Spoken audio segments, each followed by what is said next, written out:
Well, Johnny, if it's special, if it's unique, if it's unbelievable, it's Shohei Ohtani, and he did something last night for the first time in his career. Can you believe that he did something for the first time in his career? And it was special, and we're going to tell you about it right here. It's time to get locked on with Mike and John, and this is Locked On Angels. You are Locked On Angels, your daily Los Angeles Angels podcast. Part of the Locked On Podcast Network, your team every day. And thanks for making Locked On Angels your first listen of the day. You can find us anywhere you get your podcast, including Apple Podcasts, Spotify, and SiriusXM by searching Locked On Angels. And the best way to help us out is by giving us a rate and a review. And those watching on YouTube, make sure that you're subscribed and click the bell to be notified every time a new episode drops. And today's show is brought to you by the Game Time app. You can download the Game Time app, create an account, and use our code Locked On MLB to get $20 off your first purchase. Last minute tickets, lowest prices guaranteed. Get that Game Time app and get some tickets to an Angel game and watch Shohei Ohtani, man. Come on, because this is a season for the books. What's going on, everybody? It's John Frisch, one half of Locked On Angels. My brother Mike is over there to my left.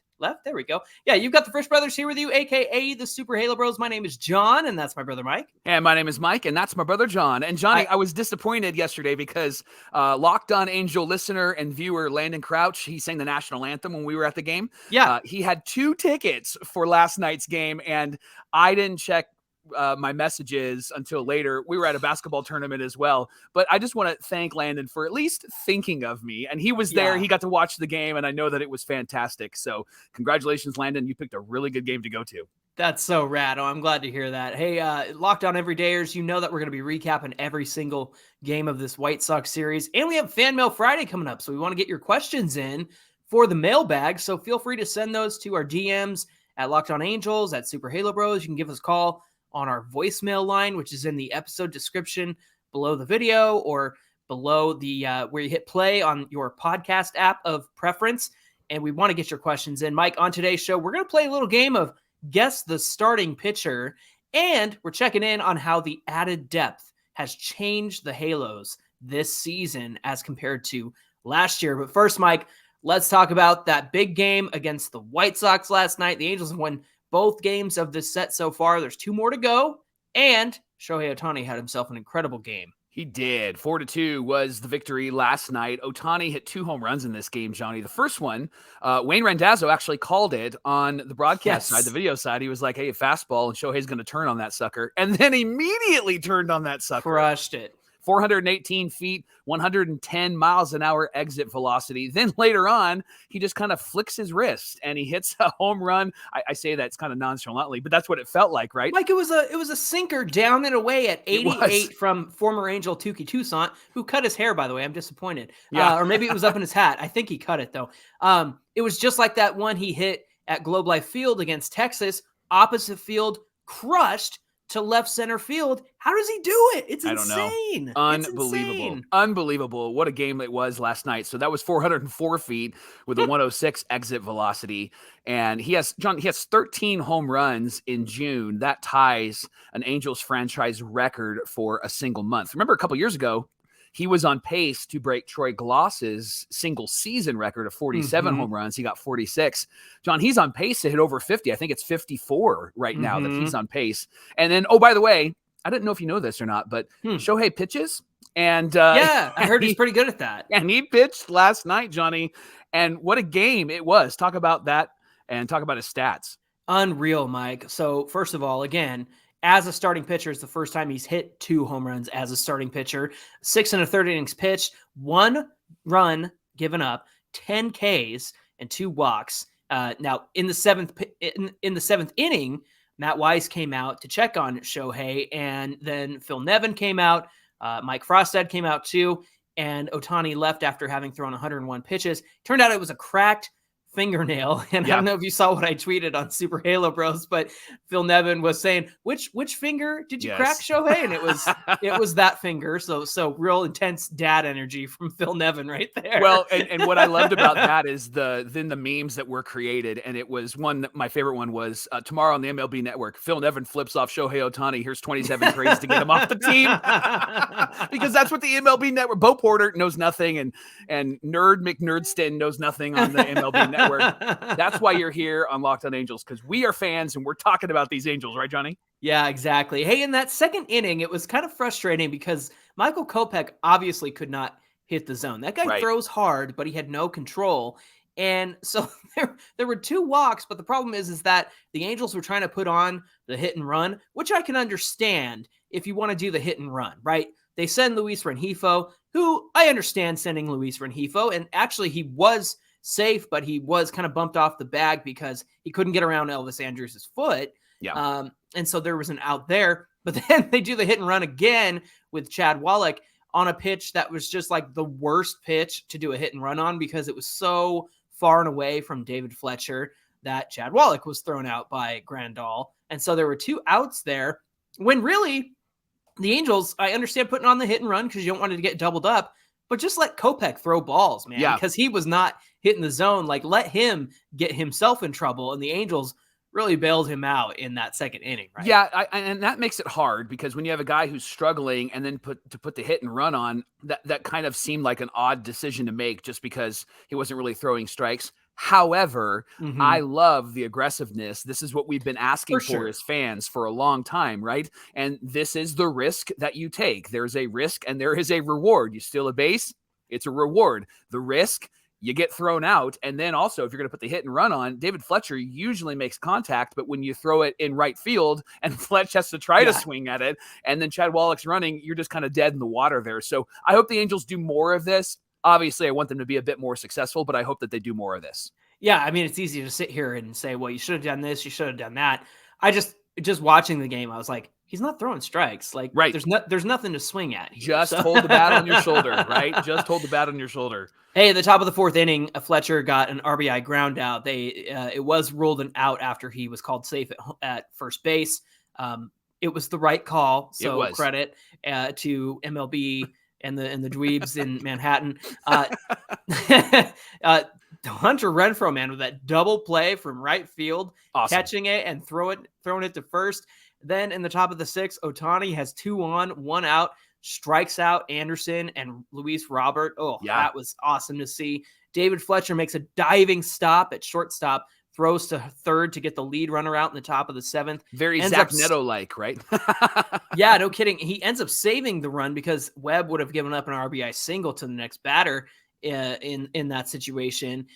He only gave up the 1 charge to Ohtani. Then the bottom of the 7th, Mike Moustakas gets his first RBI as an Angel, and the whole crowd went, Moose! And seeing that RBI single, I went, okay, I'm coming around on Moustakas. It's like a healing salve on your heart, isn't it? Exactly. Then Chris Davinsky in the top of the 8th has a 1-2-3 inning. And here's something I noticed, Mike. He was throwing to Andrew Benintendi, the first batter up. He threw a changeup right down the middle, that he got away with. And from that point on, for the rest of the inning, the 1-2-3 inning, didn't throw it. And the thing is, he has a killer changeup, but he's been struggling with it lately. He's been leaving it up. It's been getting hit out for home runs. So I think he recognized how bad that changeup was, and he went, well, I'm not throwing that again. And I like that he made that adjustment on the fly because he got the next 2 batters out in that one. And then 9th inning, Carlos Estevez walking the tightrope, right, Mike? Yeah. It's I know we love Troy Percival, but it feels like Troy Percival, Johnny, because Troy would have these moments where he would be terrible with the bases empty and nobody out. He needed to get a couple of runners on, and Troy has had interviews over the last in these last few seasons when he was with the Angels where he said, I feel a whole lot better when there's ducks on the pond. It gets me more focused. And Estevez has said the same thing when he's just like, I need to throw strikes, so I'm going to figure this out. He was shaky, but he got his 20th save in 20 chances, and I love having him at the back end of the bullpen. And I also loved, Johnny, that nobody was warming up, and that made me nervous, but I also love the confidence that Phil Nevin has in his pitchers. And you and I've talked about that often on this pod. I think that that's what he brings to this team. There's a lot that we can criticize, a lot that we can critique, but I love that he actually puts a whole lot of confidence in his pitchers, and having Estevez come in and shut it down was fantastic. And the Angels get the victory, Johnny, 44-37. Ohtani, his 7th win. His ERA is at 3.02. It was just an all-around great night last night for the Halos. And this morning, or wherever you're listening to this, Wednesday morning, there will be a segment on MLB Network what date and time and day of the week should the Angels trade Ohtani before the deadline? We're going to talk about that. Yeah. What was the name you came up with on Twitter? Bunky Happerstein. He's noted Angels or noted MLB front office person, Bunky Happerstein. Yeah. He's got all the ideas and friends. The facts John this is John's classic move. It's his bit he's been doing since he was in high school. Like, he can come up with a name and it'll make me giggle every single time. Whatever the situation is, he can come up with a name. So Bunky Happerstein is such a great poll, Johnny. Look, there's 7 games over 500. The Yankees lost last night to the A's. The Yankees lost to the A's. Somebody lost to the A's. Why are they wasting Aaron Judge's career? I don't understand why they're, and Anthony Volpe's career. I don't understand. And Garrett Cole's career. They need to trade him. Trade him. Get him out. We need we gained a game in the wild card because of that. But we're back at it against the White Sox, 6:38 Pacific time. It's Lucas Giolito versus Jaime Barría. It's been a while since Barría started, but because we need that 6th person in the rotation, I'm pretty confident in Jaime Barría. I like the way that he's been looking as a starter. You can catch every pitch of the Angels hometown broadcast on SiriusXM with the SXM app. Just search Angels. Coming up on Locked On Angels, you are not going to believe how much the depth that the Angels added over the offseason and through this season has made this team so much better than last year. We're going to give you all the details and the stats coming right up. Locked On Angels is brought to you by the Game Time app. With the Game Time app, buying tickets is fast and easy. You can forget planning months in advance. Game Time has deals on tickets right up until the day of the event. You can get exclusive flash deals on tickets for football, basketball, baseball, concerts, comedy, theater, and more. And the Game Time guarantee means that you'll get the best price and event cancellation along with it. On the Game Time app, you can buy tickets in a matter of seconds, 2 taps, and you're set. You can see images of your seat before you buy, so you know exactly what to expect when you arrive. And the tickets are sent directly to your phone. Don't have to dig through an email. And if you find tickets in the same section and row for less, Game Time will credit you 110% of the difference. So grab tickets without all the stress with the Game Time app. Download the Game Time app right now, create an account, and use the code LOCKEDONMLB for $20 off your first purchase. Terms do apply, but again, create an account and use our code LOCKEDONMLB for $20 off your first purchase. Bunky Happerstein recommended. Last minute tickets, lowest prices, guaranteed. Thanks for making Locked On Angels your first listen of the day. Hey, Locked On Everydayers. Join us tomorrow as we recap. You got me laughing. As we recap the game tonight against the White Sox. It's at 6:38 Pacific time. Catch every pitch of the Angels hometown broadcast with SiriusXM on the SXM app. Just search Angels. Look what an Ohtani victory does for us, Mike. We're smiling. Yep. We're happy. We're giggly. Laughing. Fat and giggly. We're fat and giggly, right? Okay. Hey, when I was a kid, Mike, and your kids were into this, and there's still kids who are into it. But when I was a kid, I was a big fan of the Pokemon cartoon. Mm-hmm. And at the commercial break, there was, "Who's that Pokemon?" And it was a silhouette, and you would have to guess, and then it would reveal it after the commercial. So we're going to do that with "Who's that starter?" But instead of a silhouette, we're going to do some of the numbers here. See if we can guess the numbers of the pitchers, the starting pitchers in the Angels rotation. Right, Mike? Yeah. So we both have Baseball Reference open. Great website, by the way. And it's as of before last night's game. So all of these stats are before that. So if you pick Shohei, his stats will be a bit different. So Johnny, I'm going to select a starter, and then you're going to guess the starter. Okay. Mm-hmm. So here's the categories that I think we should run with: ERA, expected ERA, FIP, expected FIP, and WAR. So I'm going to select WAR, by the way. Fangraphs WAR. Yes, that's the real WAR. So this pitcher has a 4.16 ERA, has a 4.61 expected ERA, a 4.10 FIP, a 4.52 expected FIP, and a 1.2 WAR. Johnny, do you know who this is? Man, so this guy, 4.16 ERA, expected is 4.61. Yep. Who's got 4.16 right now? And this person is overperforming because of the expected number. He's lower than his expected numbers. I'm gonna go Sandoval. You're correct. That's your boy, really? Johnny. Yes. That's your Come boy. On, my boy Sandy. All right. I love it. I love it. Okay, Mike, are you ready for yours? I'm ready. Okay, this guy. Okay, I'm not gonna say anything because I don't want it to give anything away. Don't. You don't want to influence it. a 5.54 ERA. Okay. But expected 4.73 ERA. Okay. A 4.67 fielding independent pitching, what he can control, right? Viewers and listeners at home, you know that because you listen to Locked On Angels. We love FIP around here. So a 4.67 FIP, the expected FIP, 5.51 expected, and he's got a 0.8 Fangraphs WAR. Who is it, Mike? So I immediately knew when you gave me the ERA, it's Tyler Anderson, right?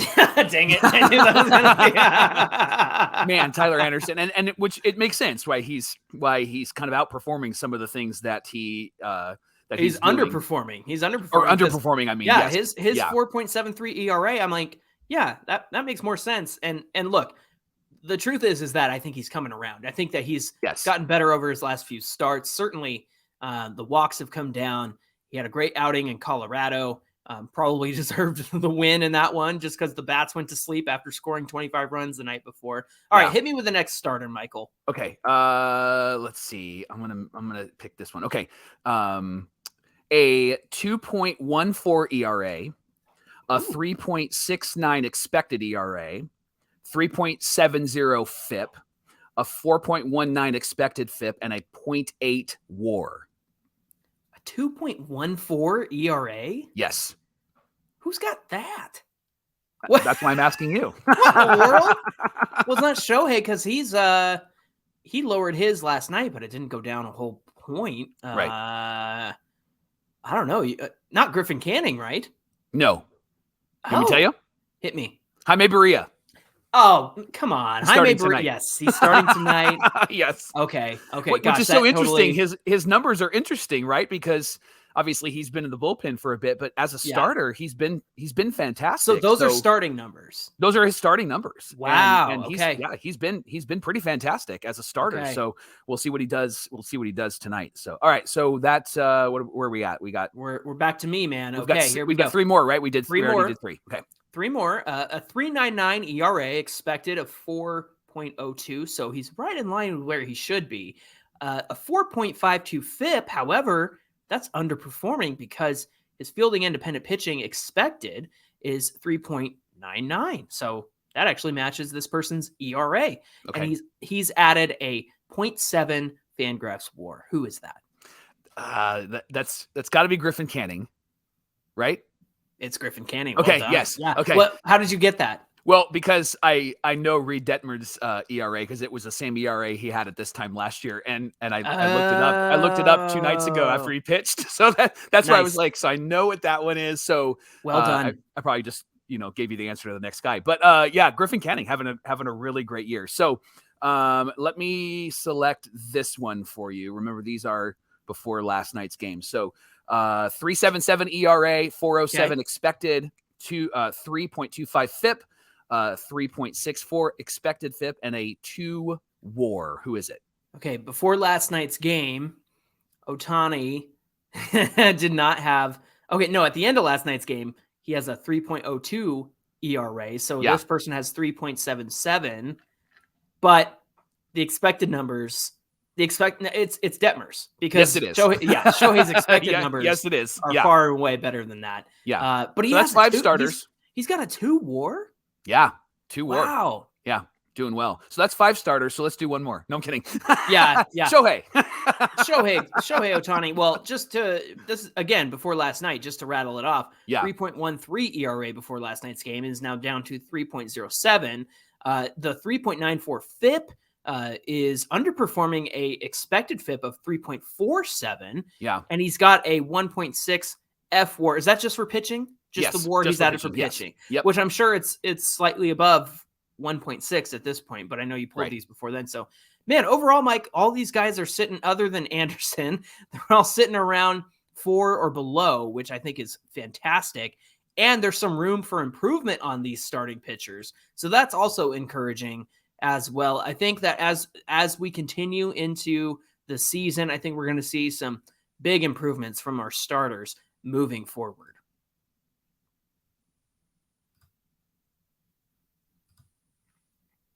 Johnny, in the offseason, Perry said we need to get depth. We need to have a lot of depth. We need depth on this team, a lot of depth. And so he went and did that. And he's also done that during the season by picking up Moose and Escobar. Yeah. Congratulations to Escobar, by the way, becoming an American citizen. I know. That's so awesome. Let's celebrate that, because what a great dude, what a great guy, and all sorts of great stories about him. Shohei Ohtani had that incredible night on Japanese Heritage Night at the Big A too. So that was really awesome. You see the full suit of armor that they had on display at the game.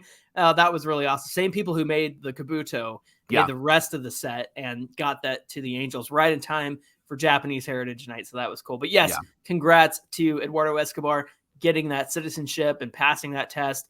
And congrats to us for adding a depth piece like him, because we needed it, Mike. Let's talk about last year's depth of 5 through 9 hitters in 2022. They drove us nuts last year. And just as a reminder, especially for those that are new to Locked On Angels, last year, the Angels gave over 800 plate appearances to below average ball players. So an average ball player is considered, like, I think it was 3 WAR, Johnny, something around there, right? 2 WAR. Or is it 2 WAR? Okay, so it's 2 WAR.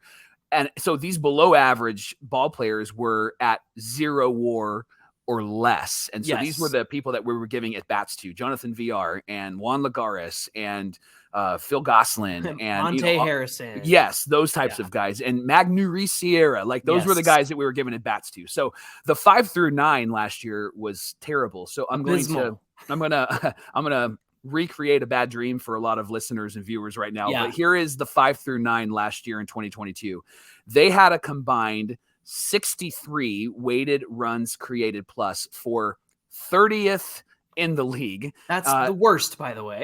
Yeah, that's terrible. They had a 203 batting average last season, and that was the worst. And then they had a 263 on base percentage, and then a 316 slugging percentage. So they were just awful last season. And we felt that last year, because we'd get to the bottom of the order and we could do nothing. And what I love about the moves that Perry has made is that we felt that when Urshela went down and Rendon went out, we were like, look at that bottom of the order. It's terrible. But then you see somebody like Moose last night getting 2 hits, and then Escobar getting 4 hits this last weekend. I love, by the way, that Moose got 2 hits. One of them was to left field. So he's not just a pull hitter. He can hit the ball all over the field. So terrible stuff last season for the Halos, 5 through 9. This season, Johnny, before last night's game, they're so much better. Oh, yeah. Well, let me just reiterate here that a weighted runs created plus, an average, league average, is 100. So if you go back to last season and you have a 63 weighted runs created plus, and that adjusts for the ballpark environment and all kinds of stuff, that 63 is 37% worse than league average. Yeah. And all offseason long. And when people criticize the Angels, I think you and I went on, it was during the AL West Roundtable with Sully from Locked On MLB, we came to the conclusion that, like, the Angels don't need spectacular improvements. They just need guys who are playing average baseball to be good. And all of those at-bats we gave away to guys who can't even cut the mustard at like AA or AAA are up with the club because we had nobody. We had no depth whatsoever. And we're picking up waiver wire guys, things like that. So the Angels, all they had to do was get guys who could put the ball in play, for crying out loud. Like do average things. Not asking you to be great. We're asking you to be average. Fortunately, some of the depth that they've added this offseason in Gio Urshela and Hunter Renfroe and bringing up guys like Moniak, the depth has actually been very good. Here's Angels 5 through 9 hitters in 2023. They have a 104 weighted runs created plus. That's good for 5th in the league. A 254 batting average, also good for 5th in the league. 320 on base percentage, which is 4th, and 423 slugging percentage, also 4th. So, Mike, last year, all bottom of the barrel, 30th in the league. This year, 5th and 4th place for Angels hitters 5 through 9. And again, that goes back to who you're running out there in terms of Hunter Renfroe is batting 5th. Gio Urshela was batting 6th, right? So you've got Mickey Moniak, who they call that, batting 7th or so. the combination of Chad Wallach and Matt Thaiss, and before that, Logan O'Hoppe catching, batting 7th or 8th in there. Yeah. So Yeah. you can see the difference in depth and how much that has changed the 5 through 9 hitters, because that was just a black hole last season, right? Yeah, it was terrible last season. So, Johnny, as you look at the team as is right now, if you had to pick one player and say that was the best depth move, I think I know who you're going to pick, but I'm going to let you say it. Who is that one player? You're like, this is the guy. This is the guy that was the best depth move by Perry Minasian. Well, yeah, in terms of moves in the offseason, it's Gio Urshela for sure. It's making that trade, because before he got hurt, batting .299 and going opposite field and being driven in by, the leadoff guys and Ohtani and Trout. So in terms of depth, that was the best addition, I think. But then being aggressive on calling up Zach Neto, letting Logan O'Hoppe come up and start the season out, and being aggressive with just the moves that they've made to improve that bottom of the order. But who do you say is the best there? I'm going to say Brandon Drury, just because Brandon has really been an offensive threat, and he's been able to bounce around. And I know he's your favorite, so I actually thought you were going to say him and not Urshela. But you know what? I didn't even think about it, because he's been batting 3rd and 4th lately. Yeah. But you're right.